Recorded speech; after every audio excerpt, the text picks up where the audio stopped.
നമസ്കാരം. രാഷ്ട്രീയ നിരീക്ഷകരെ പല തട്ടായി നമുക്ക് തിരിക്കാം. ഏതെങ്കിലും പാർട്ടിക്ക് വേണ്ടി രാഷ്ട്രീയ നിരീക്ഷണം പറയുന്നവർ, മതത്തിന് വേണ്ടി രാഷ്ട്രീയ നിരീക്ഷണം, ജാതിക്ക് വേണ്ടി രാഷ്ട്രീയ നിരീക്ഷണം പറയുന്നവർ. എന്നാൽ അവരൊന്നും രാഷ്ട്രീയ നിരീക്ഷകരല്ല എന്ന് വിശ്വസിക്കുന്ന ഒരാളാണ് ഞാൻ. കാരണം സത്യസന്ധമായി വസ്തുതകളെ ആസ്പദമാക്കി നമ്മുടെ രാഷ്ട്രത്തെയും നമ്മുടെ രാഷ്ട്രീയ പാർട്ടികളെയും ഒക്കെ തുലനാവസ്ഥയിൽ വെച്ചുകൊണ്ട് സത്യസന്ധമായി വിശകലനം ചെയ്യുന്ന ആളായിരിക്കണം രാഷ്ട്രീയ നിരീക്ഷകൻ. അങ്ങനെയുള്ള ഒരാളായിട്ടാണ് ഞാൻ ശ്രീജിത്ത് പണിക്കരെ കാണുന്നത്. ശ്രീജിത്ത് പണിക്കർ പറയുന്ന കാര്യങ്ങളിൽ അടിസ്ഥാനപരമായി ഈ പറയുന്ന കാര്യങ്ങൾക്കനുസരിച്ചുള്ള വസ്തുതകളുണ്ടാകും. ഇപ്പോൾ അദ്ദേഹം ഒരു പുതിയ വീഡിയോ തന്നെ പുറത്ത് ഇട്ടിട്ടുണ്ട്. അതിൽ പറയുന്നത് ആണവ കേന്ദ്രങ്ങൾ ഇന്ത്യ ആക്രമിച്ചോ, അവിടെ ആണവ ചോർച്ച ഉണ്ടായോ എന്നുള്ള കാര്യമാണ് അദ്ദേഹം ആദ്യം പരിശോധിക്കുന്നത്. പാകിസ്ഥാനിൽ ഭീകരാവസ്ഥയാണെന്നും അടിയന്തരാവസ്ഥ പ്രഖ്യാപിച്ചിരിക്കുകയാണെന്നും ആണവ റേഡിയേഷൻ പുറത്തു വന്നിരിക്കുകയാണ്, ജനങ്ങൾ ഭയവിഹ്വലരാണെന്നും ഒക്കെ പറഞ്ഞുകൊണ്ടുള്ള വലിയ വാർത്തകൾ പുറത്തു വന്നുകൊണ്ടിരിക്കുമ്പോൾ അതിൻ്റെ സത്യാവസ്ഥ വെളിപ്പെടുത്തുകയാണ് വസ്തുതകൾ പഠിച്ചുകൊണ്ട് ശ്രീജിത്ത് പണിക്കർ. അതേപോലെ തന്നെ യുദ്ധം അവസാനിപ്പിച്ച രീതിയെക്കുറിച്ച് എനിക്ക് കൃത്യമായി വേറിട്ട അഭിപ്രായമുണ്ട്. കാരണം നരേന്ദ്രമോദി കൃത്യമായി അമേരിക്കയ്ക്ക് ഒന്ന് താന്നു കൊടുത്തോ എന്നുള്ള സംശയം എനിക്കുണ്ട്. എന്നാൽ അതിനെക്കുറിച്ച് വളരെ വിശദമായി പറയുകയാണ് രാഷ്ട്രീയ നിരീക്ഷകനായ ശ്രീജിത്ത് പണിക്കർ. അതോടൊപ്പം തന്നെ വളരെ കൃത്യമായി മറ്റൊരു പ്രധാനപ്പെട്ട കാര്യം, ഇത്തരത്തിലുള്ള കാര്യങ്ങളിൽ പ്രധാനമന്ത്രി വന്ന് എല്ലാ പാർട്ടികളെയും മീറ്റിംഗ് നടത്തേണ്ട ഉത്തരവാദിത്തമുണ്ട്. എന്നാൽ പകരം പിയൂൺ വന്നാൽ മതിയോ എന്നുള്ളൊരു ചോദ്യമാണ് ഉയർത്തിയിട്ടുള്ളത്. കോൺഗ്രസ്സുകാരനായ ഒരാൾ ഉയർത്തി എന്നുള്ളതാണ് രാഷ്ട്രീയ നിരീക്ഷകനായ ശ്രീജിത്ത് പണിക്കർ പറയുന്നത്. എന്നാൽ യഥാർത്ഥ വസ്തുത അദ്ദേഹം വിശകലനം ചെയ്തുകൊണ്ട് പറയുകയാണ്. എന്നാൽ എൻ്റെ അഭിപ്രായം, പ്രധാനമന്ത്രി നിർബന്ധമായിട്ടും ഇത്തരത്തിൽ യുദ്ധവേളകളിൽ അല്ലെങ്കിൽ രാജ്യത്ത് അഭിമുഖീകരിക്കുന്ന പ്രധാനപ്പെട്ട പ്രശ്നങ്ങൾ എല്ലാ രാഷ്ട്രീയ പാർട്ടികളെയും വിളിച്ച് അതിൽ മീറ്റിംഗ് പങ്കെടുത്ത് പ്രധാനമന്ത്രി പറയേണ്ടതായിരുന്നു എന്ന് തന്നെയാണ്. നമുക്ക് എന്താണ് രാഷ്ട്രീയ നിരീക്ഷകനായ ശ്രീജിത്ത് പണിക്കർ പറയുന്നതെന്ന് പൂർണ്ണമായി കേൾക്കാം. എല്ലാവർക്കും നമസ്കാരം. ഇന്ത്യയും പാകിസ്ഥാനും തമ്മിലുള്ള സംഘർഷം ലഘൂകരിക്കപ്പെട്ടതിന് ശേഷം ഇരു രാജ്യങ്ങളും തമ്മിൽ ഒരു താൽക്കാലിക വെടിനിർത്തൽ ധാരണയിലേക്ക് വന്നതിന് ശേഷം വലിയ രാഷ്ട്രീയ പ്രചരണങ്ങളാണ് അങ്ങുമിങ്ങും നടക്കുന്നത്. ഇതിനോടൊപ്പം തന്നെ ആൾക്കാരുടെ ഇടയിൽ വലിയ ആശങ്കകളുമുണ്ട്. അതിലെ ഏറ്റവും പ്രധാനപ്പെട്ട ആശങ്ക, പാകിസ്ഥാനിലെ കിരാന ഹിൽസിലുള്ള അവരുടെ ആണവ കേന്ദ്രത്തിന് എന്തെങ്കിലും കേടുപാടുകളോ തകരാറുകളോ ആഘാതമോ ഒക്കെ ഇന്ത്യയുടെ പ്രഹരശേഷിയുടെ ഭാഗമായി ഉണ്ടായിട്ടുണ്ടോ എന്നതാണ്. അപ്പോൾ അത് ഉണ്ട് എന്ന രീതിയിൽ അഭിപ്രായം പറയുന്നവരുണ്ട്, ഇല്ല എന്ന് പറയുന്നവരുണ്ട്. പക്ഷേ ഔദ്യോഗികമായി ഇതിനെക്കുറിച്ച് ഇന്നുവരെയും അഭിപ്രായമൊന്നും തന്നെ ഉണ്ടായിട്ടില്ല. രണ്ടാമതുള്ളത് കക്ഷി രാഷ്ട്രീയവുമായി ബന്ധപ്പെട്ട ഒരു വിഷയമാണ്.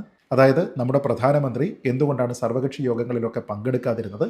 തന്നെയുമല്ല, അമേരിക്കൻ പ്രസിഡന്റിൻ്റെ ഒരു വലിയ ക്ലെയിം, താനാണ് ഈ ഒരു സംഘർഷത്തിനെ ലഘൂകരിച്ചത്, താനാണ് ഇതിൽ മധ്യസ്ഥം വഹിച്ചത് എന്നുള്ള ക്ലെയിം ആവർത്തിച്ച് വരുന്ന സമയത്ത് അതിനെ തള്ളിപ്പറയേണ്ടത് പ്രധാനമന്ത്രി നരേന്ദ്രമോദിയല്ലേ? അതിനു പകരം ഒരു വിദേശകാര്യ ഉദ്യോഗസ്ഥനാണോ അതൊക്കെ ചെയ്യേണ്ടത്? തുടങ്ങിയ പ്രശ്നങ്ങളാണ് കോൺഗ്രസിൻ്റെയും മറ്റു പല പ്രതിപക്ഷ കക്ഷികളുടെയും ഭാഗത്തു നിന്ന് ഉണ്ടാകുന്നത്. അതിൽ തന്നെ ഞാൻ കൂടി പങ്കെടുത്ത ഒരു ചർച്ചയിൽ കോൺഗ്രസിൻ്റെ ഒരു വക്താവ് പറഞ്ഞത്, പ്രധാനമന്ത്രി മോദി മറുപടി പറയേണ്ടുന്ന സ്ഥലത്ത് പകരം ഒരു പ്യൂണിനെയാണോ വിടുന്നത് എന്നൊക്കെയാണ്. അപ്പോൾ ഈ രണ്ട് പോയിന്റുകളുടെയും വാസ്തവം എന്താണ് എന്നുള്ളതിനെപ്പറ്റി പരിശോധിക്കുകയാണ് ഈ വീഡിയോയിൽ. തുടർന്ന് കാണുക. ഇതിൽ ഒന്നാമത്തെ വിഷയം ആണവ വിസ്ഫോടനം അല്ലെങ്കിൽ ആണവ വികിരണങ്ങൾ കിരാന ഹിൽസിൽ നിന്ന് ഉണ്ടായിട്ടുണ്ടോ ഇല്ലയോ എന്നുള്ളതാണ്. ഉണ്ടായിട്ടുണ്ട് എന്നും ഉണ്ടായിട്ടില്ല എന്നും പറഞ്ഞ് രണ്ട് തരത്തിലുള്ള വാദങ്ങൾ ഉണ്ടാകുന്നുണ്ട്. പക്ഷേ ഞാനിവിടെ കാണുന്നത്, അങ്ങനെ എന്തെങ്കിലും തരത്തിലുള്ള ആണവ വികിരണത്തിൻ്റെ ഒരു ചോർച്ച പാകിസ്ഥാൻ്റെ ആണവ ശേഖരത്തിൽ ഉണ്ടായിട്ടുണ്ടെങ്കിൽ അതിന് ഇന്ത്യൻ ഗവൺമെൻറ്റിന്, ഇന്ത്യൻ ആർമിക്ക് യാതൊരു വിധത്തിലുള്ള പങ്കുമില്ല എന്ന് തന്നെയാണ്. അത് ഊഹിക്കുന്നത് ഒന്ന് രണ്ട് കാര്യങ്ങൾ വഴിയാണ്. ഒന്നാമത്, ഇതുമായി ബന്ധപ്പെട്ട ഒരു ഔദ്യോഗിക പ്രസ്താവനയും പാകിസ്ഥാൻ്റെ ഭാഗത്തു നിന്ന് പോലും ഉണ്ടായിട്ടില്ല. അതായത് വൾണറബിളായിട്ടുള്ള ഒരു പൊസിഷനിലാണ് അവരെന്നോ അവരുടെ ന്യൂക്ലിയർ സ്റ്റോറേജ് ഒക്കെ തന്നെ കോംപ്രമൈസ് ചെയ്യപ്പെട്ടിട്ടുണ്ട് എന്നൊന്നും തന്നെ അവരുടെ ഒരു പ്രസ്താവനയും ഉണ്ടായിട്ടില്ല. നമ്മൾ മനസ്സിലാക്കേണ്ടത്, ആണവ വികിരണം ഉണ്ടായിട്ടുണ്ട് എങ്കിൽ അതിനെക്കുറിച്ച് അടിയന്തരമായി ജനങ്ങളെ അറിയിക്കുക, ജനവാസ സ്ഥലങ്ങളിൽ നിന്നുള്ള ആൾക്കാരെ മാറ്റിപ്പാർപ്പിക്കുക തുടങ്ങി കുറേയധികം കാര്യങ്ങൾ ഒരു രാജ്യം ചെയ്യേണ്ടതായിട്ടുണ്ട്. അങ്ങനെ വലിയ ഉത്തരവാദിത്ത ബോധമുള്ള ഒരു ഭരണ നേതൃത്വമൊന്നുമല്ല പാകിസ്ഥാനിലുള്ളത് എങ്കിൽ പോലും ഇത് അവർ ചെയ്യേണ്ടുന്ന ഒരു കാര്യമാണ്. തന്നെയുമല്ല, അന്താരാഷ്ട്ര രംഗത്ത് നിന്ന് ഇൻ്റർനാഷണൽ കമ്മ്യൂണിറ്റിയുടെ ഒരു വലിയ സമ്മർദ്ദം പാകിസ്ഥാന് മേൽ ഈ വിഷയത്തിൽ ഉണ്ടാകേണ്ടതുമാണ്. അപ്പോൾ നിലവിലെ സാഹചര്യത്തിൽ പാകിസ്ഥാനോ ഇന്ത്യയോ ഏതെങ്കിലും മൂന്നാമതൊരു രാജ്യമോ ഈ വിഷയത്തിൽ ഇങ്ങനെ ഒരു സംഭവം ഉണ്ടായിട്ടുണ്ട് എന്ന രീതിയിലത്തേക്കുള്ള ഒരു പ്രതികരണം നടത്തിയിട്ടില്ല എന്നുള്ളതാണ് ഏറ്റവും ശ്രദ്ധേയമായിട്ടുള്ള കാര്യം. രണ്ട്, പാകിസ്ഥാനിലെ സാധാരണക്കാരായിട്ടുള്ള ആൾക്കാരെ മാറ്റിപ്പാർപ്പിക്കുന്നതുമായി ബന്ധപ്പെട്ട് എന്തെങ്കിലും തരത്തിലുള്ള ക്രെഡിബിളായിട്ടുള്ള മാധ്യമ റിപ്പോർട്ടുകളും ഉണ്ടായിട്ടില്ല. പിന്നെ സോഷ്യൽ മീഡിയയിൽ പാകിസ്ഥാൻ തന്നെ ഇങ്ങനെയൊരു അണുവികിരണത്തിൻ്റെ ചോർച്ചയുണ്ടായിട്ടുണ്ട് എന്നൊക്കെ അക്സെപ്റ്റ് ചെയ്തിട്ടുണ്ട് എന്ന് പറഞ്ഞുകൊണ്ട് വന്നിരിക്കുന്നതൊക്കെ തന്നെ സോഷ്യൽ മീഡിയയിലുള്ള വ്യാജ വാർത്തകളാണ്. അത് വ്യാജ വാർത്തയാണ് എന്ന് മനസ്സിലാക്കാൻ അതിലുള്ള സ്പെല്ലിംഗ് മിസ്റ്റേക്കുകളും മറ്റ് തെറ്റുകളും ഒക്കെ തന്നെ ധാരാളമാണ്. തന്നെയുമല്ല, ഒരു അന്താരാഷ്ട്ര വാർത്താ ഏജൻസിയും ഈ കാര്യത്തിനെ പിക്കപ്പ് ചെയ്തിട്ടില്ല എന്നുള്ളതും പ്രധാനമാണ്. അപ്പോൾ ഇതിൽ നിന്ന് നമ്മൾ മനസ്സിലാക്കാവുന്ന ഒന്നാമത്തെ കാര്യം, അങ്ങനെ എന്തെങ്കിലും തരത്തിലുള്ള ഒരു ആണവ വികിരണ ചോർച്ച പാകിസ്ഥാനിൽ ഉണ്ടായിട്ടുണ്ട് എന്ന വാർത്ത നിലവിൽ നമുക്ക് വിശ്വസിക്കാൻ കഴിയുന്നതല്ല എന്നാണ്. ഇനി അങ്ങനെ ഒരു അണുവികിരണ ചോർച്ച അവിടെ ഉണ്ടായിട്ടില്ല എന്ന് കരുതാനുള്ള രണ്ടാമത്തെ കാരണം, ഇന്ത്യയുടെ ഭാഗത്തു നിന്ന്, നമ്മുടെ ആംഡ് ഫോഴ്സസിൻ്റെ ഭാഗത്തു നിന്നുള്ള ഒരു അറ്റാക്കിൽ നിന്നാണ് ഇങ്ങനെയൊരു അണുവികിരണ ചോർച്ച ഉണ്ടായിട്ടുള്ളത് എങ്കിൽ നിശ്ചയമായും അന്താരാഷ്ട്ര ഫോറങ്ങളിൽ ഉൾപ്പെടെ പാകിസ്ഥാൻ അത് ഇന്ത്യക്കെതിരെ പ്രയോഗിക്കുമായിരുന്നു. കാരണം ഒരു രാജ്യവും മറ്റൊരു രാജ്യത്തിൻ്റെ ആണവ കേന്ദ്രങ്ങളെ ആക്രമിക്കാൻ പാടില്ല എന്നൊരു ഇൻ്റർനാഷണൽ ട്രീറ്റിയുണ്ട്, ധാരണയുണ്ട്. അത് വകവയ്ക്കുന്ന രാജ്യങ്ങളാണ് ഇന്ത്യയും പാകിസ്ഥാനും. അപ്പോൾ അതിനെ മറികടന്നുകൊണ്ട് പാകിസ്ഥാൻ്റെ ആണവ സ്റ്റോറേജ് എവിടെയാണ് എന്ന് കൃത്യമായി മനസ്സിലാക്കി അതിനെ നിർവീര്യമാക്കാം, അല്ലെങ്കിൽ അതിനെ അവിടെ വെച്ച് തന്നെ പുകച്ച് കളയാം എന്നൊക്കെ നമ്മുടെ രാജ്യം ചിന്തിക്കുകയും അതിനനുസരിച്ചിട്ടുള്ള ഒരു സൈനിക നടപടിയുമായി മുന്നോട്ട് പോവുകയും ചെയ്തിട്ടുണ്ട് എങ്കിൽ അത് മനുഷ്യരാശിയെ തന്നെ ബാധിക്കുന്ന രീതിയിലത്തേക്കുള്ള ഗുരുതരമായിട്ടുള്ളൊരു പ്രശ്നം എന്ന നിലയ്ക്ക് പാകിസ്ഥാൻ എല്ലാ ഫോറങ്ങളിലും അതിനെ ഉയർത്താനുള്ള സാധ്യതയുമുണ്ട്. ഇൻ്റർനാഷണൽ കമ്മ്യൂണിറ്റിയുടെ ദയയും പരിഗണനയും ഒക്കെ പാകിസ്ഥാന് കിട്ടുന്നതിന് വേണ്ടിയും ഇന്ത്യ നരാധമമായിട്ട് പെരുമാറി എന്നൊക്കെ പ്രചരിപ്പിക്കുന്നതിനും പാകിസ്ഥാൻ ഇതിനോടകം തന്നെ ഉപയോഗിക്കുമായിരുന്നു. എന്നാൽ അങ്ങനെ ഒരു കാര്യത്തിനും പാകിസ്ഥാൻ ഇതുവരെ മുതിർന്നിട്ടില്ല. അതിനർത്ഥം നമ്മുടേതായിട്ടുള്ള എന്തെങ്കിലും ഒരു പ്രഹരം കൊണ്ട് നേരിട്ട് അവരുടെ അണുവായുധ ശേഖരത്തിന് ഒരു കുഴപ്പവും ഉണ്ടായിട്ടില്ല എന്ന് തന്നെയാണ്. നമ്മുടെ സൈന്യത്തിൻ്റെ ഔദ്യോഗികമായി വന്നിരിക്കുന്ന പ്രതികരണങ്ങളിലും അങ്ങനെ എന്തെങ്കിലും ഒരു ആഘാതം നമ്മൾ അവർക്ക് ഏൽപ്പിച്ചിരിക്കുന്നതായിട്ട് പറയുന്നില്ല. പിന്നീടുള്ള രണ്ട് പോസിബിലിറ്റിയാണുള്ളത്. അതിലൊന്നാമത്തെ പോസിബിലിറ്റി, പാകിസ്ഥാൻ തന്നെ അവരുടെ ആണവ വാർഹെഡുകൾ എന്തൊക്കെയാണ് എന്നത് ടെസ്റ്റ് ചെയ്യുകയായിരുന്നിരിക്കാം. അങ്ങനെ ടെസ്റ്റ് ചെയ്യുന്ന ഒരു സാധ്യത ഉണ്ടായിരുന്നുവെങ്കിലും അവിടെ എന്തെങ്കിലും ഒരു പാളിച്ച ഉണ്ടാവുകയും ചെയ്താൽ, അതിൻ്റെ ഭാഗമായിട്ട് അണുവികിരണം ഉണ്ടായാൽ ഒരുപക്ഷെ അത് പാകിസ്ഥാന് മറ്റൊരാളിനെ കുറ്റപ്പെടുത്താൻ കഴിയുന്ന ഒരു സാഹചര്യമല്ല. അവർക്ക് അതിനെക്കുറിച്ച് പറയാനും കഴിയില്ല. കാരണം അത് അവരുടെ ഭാഗത്തു നിന്നുള്ള ഒരു മിസ്റ്റേക്കാണ്, അല്ലെങ്കിൽ ഒരു ഇൻകോമ്പിറ്റൻസിയാണ് എന്ന് വിലയിരുത്തപ്പെടും. തന്നെയുമല്ല, എന്തിനാണ് അവരിത്തരത്തിലുള്ള അണുവായുധങ്ങളെ ടെസ്റ്റ് ചെയ്യാനായിട്ട് ഈ ഒരു ഘട്ടത്തിൽ പോയത് എന്നുള്ള ഒരു ചോദ്യം വന്നാൽ തന്നെ ആദ്യം ആണവായുധം ഒരു സംഘർഷത്തിൽ ഉപയോഗിക്കില്ല എന്നുള്ള ഒരു ഇൻ്റർനാഷണൽ ട്രീറ്റിയെ പാകിസ്ഥാൻ വയലേറ്റ് ചെയ്യാനായിട്ട് ശ്രമിച്ചിരുന്നു എന്നൊക്കെ വന്നാൽ പാകിസ്ഥാന് നിലവിൽ തന്നെ മോശമായിട്ടുള്ള പേര് അന്താരാഷ്ട്ര രംഗത്ത് കൂടുതൽ മോശമായി വരാനുള്ള സാധ്യത മാത്രമേ ഉള്ളൂ.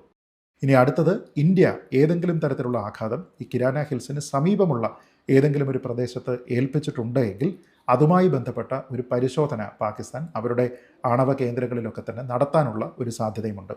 ഈ ഒരു പ്രഹരം കൊണ്ട് എന്തെങ്കിലും പ്രശ്നം അവരുടെ ആണവ ആയുധങ്ങൾക്ക്, അവരുടെ വാർഹെഡിന്, അവരുടെ ടെക്നോളജിക്ക്, കൺട്രോൾ ആൻഡ് കമാൻഡ് സെൻറ്ററിന് ഒക്കെ തന്നെ ഉണ്ടായിട്ടുണ്ടോ എന്നുള്ള ഒരു പരിശോധന ഒരുപക്ഷെ നടക്കാനുള്ള സാധ്യതയുണ്ട്.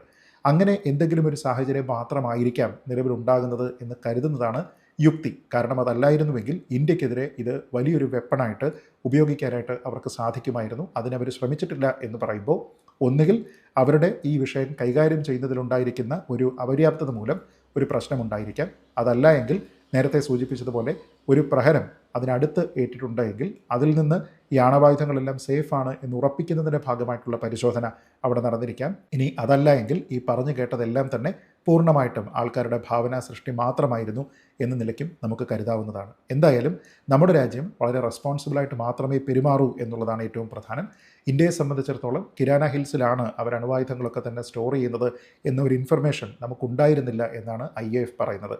അതുകൊണ്ട് തന്നെ ഇന്ത്യ അഥവാ എന്തെങ്കിലും തരത്തിലുള്ള ആഘാതം അവിടെ ഏൽപ്പിച്ചിട്ടുണ്ട് എങ്കിൽ പോലും നമുക്ക് അത് അറിഞ്ഞുകൊണ്ട് ചെയ്യുന്ന ഒരു കുറ്റം എന്ന രീതിയിലത്തേക്ക് വ്യാഖ്യാനിക്കാനായിട്ടുള്ള എന്ത് ശ്രമം അന്താരാഷ്ട്ര രംഗത്തുണ്ടായാലും നമ്മളതിനെ സധൈര്യം എതിർക്കുക തന്നെ ചെയ്യും എന്ന കാര്യത്തിലും തർക്കമില്ല. ഇനി രണ്ടാമത്തെ വിഷയമാണ്, നരേന്ദ്രമോദി ഈ വിഷയത്തിൽ എന്തുകൊണ്ട് ആദ്യം മുതൽ തന്നെ പ്രതികരിച്ചില്ല? അദ്ദേഹം എന്തുകൊണ്ട് സർവകക്ഷി മീറ്റിങ്ങുകളിൽ പങ്കെടുത്തില്ല? പിന്നെ ഞാൻ തുടക്കത്തിൽ സൂചിപ്പിച്ചതുപോലെ ഞാൻ കൂടി പങ്കെടുത്ത ഒരു ചർച്ചയിൽ കോൺഗ്രസിൻ്റെ പ്രതിനിധി പറഞ്ഞത് നരേന്ദ്രമോദി പറയേണ്ടുന്ന കാര്യങ്ങൾ ഒരു പ്യൂണിനെ കൊണ്ടാണോ പറയിപ്പിച്ചത് എന്നാണ്. നമ്മൾ ആലോചിച്ച് നോക്കുക, ഒരു പ്യൂണല്ല ഈ വിഷയങ്ങളെല്ലാം തന്നെ ലോകത്തിന് മുന്നിൽ പറഞ്ഞത്, മറിച്ച് 2 ഉദ്യോഗസ്ഥരാണ്. ഈ 2 ഉദ്യോഗസ്ഥരും അത്രത്തോളം റെസ്പോൺസിബിലിറ്റി ഉള്ള ആൾക്കാരാണ്. അതിലൊന്നാമത്തെ ഉദ്യോഗസ്ഥൻ, ഇതിനെക്കുറിച്ച് ആദ്യം പറഞ്ഞ വ്യക്തി, director general of military operations Shri Rajeev ഖൈയാണ്.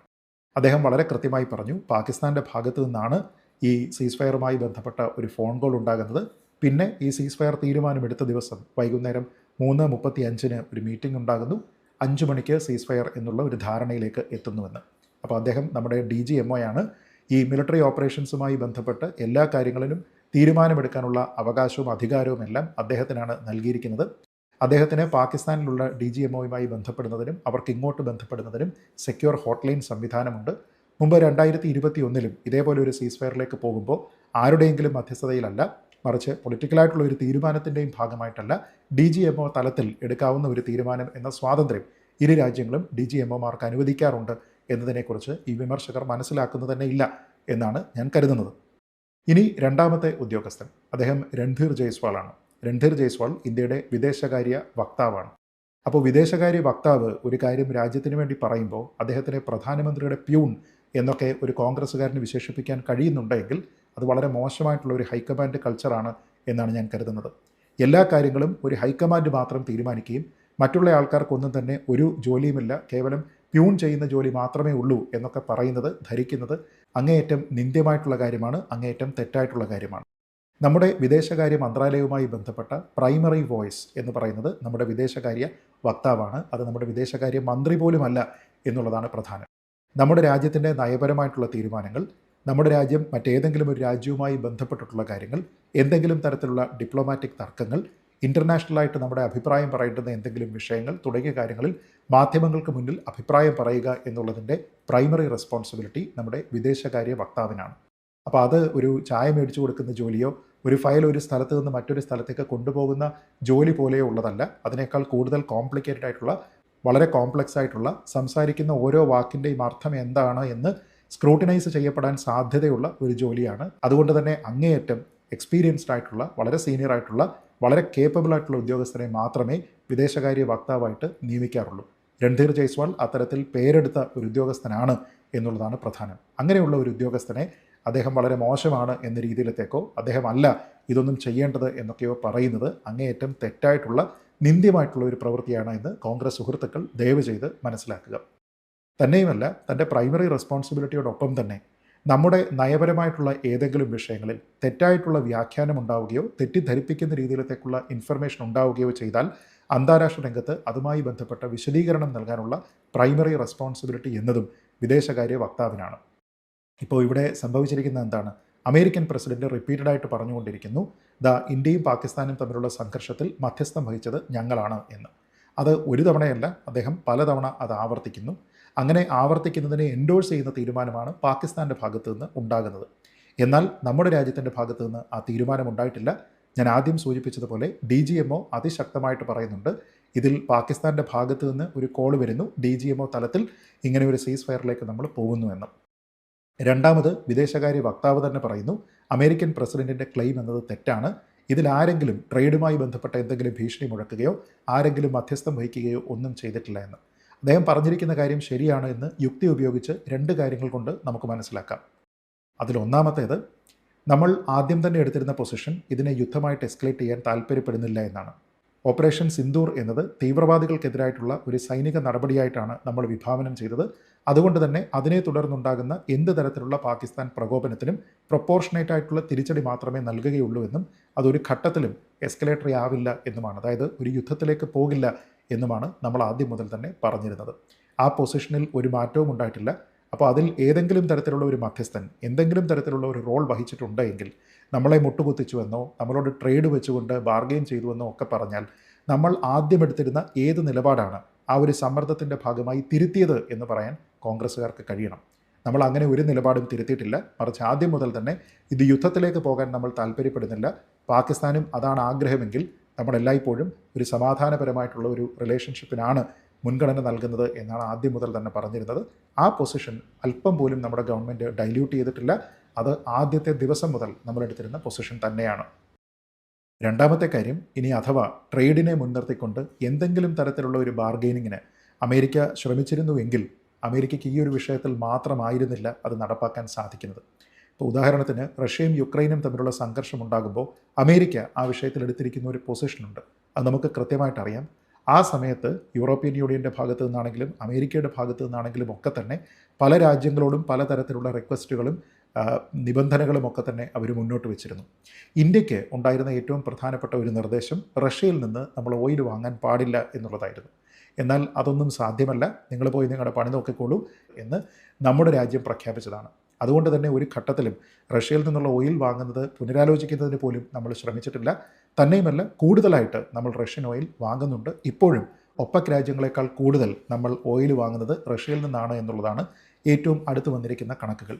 അപ്പോൾ ആ സമയത്ത് അത് ബൈഡൻ ഭരണകൂടമായിരുന്നുവെങ്കിൽ ഇപ്പോൾ ട്രംപ് ഭരണകൂടം വന്നിട്ട് കുറേയധികം കാലമായിട്ടുണ്ട്. പക്ഷേ ഇതിനോടകം ഒരിക്കൽ പോലും ട്രേഡിനെ മുൻനിർത്തിക്കൊണ്ട് നമ്മളോട് ഈ കരാറിൽ നിന്ന് പിൻവാങ്ങുന്നതിന് വേണ്ടിയിട്ടോ നമ്മുടെ ഓയിൽ വാങ്ങുന്നതിൽ കുറവ് വരുത്തണമെന്നോ ഒന്നും തന്നെ അവർ പറഞ്ഞിട്ടില്ല.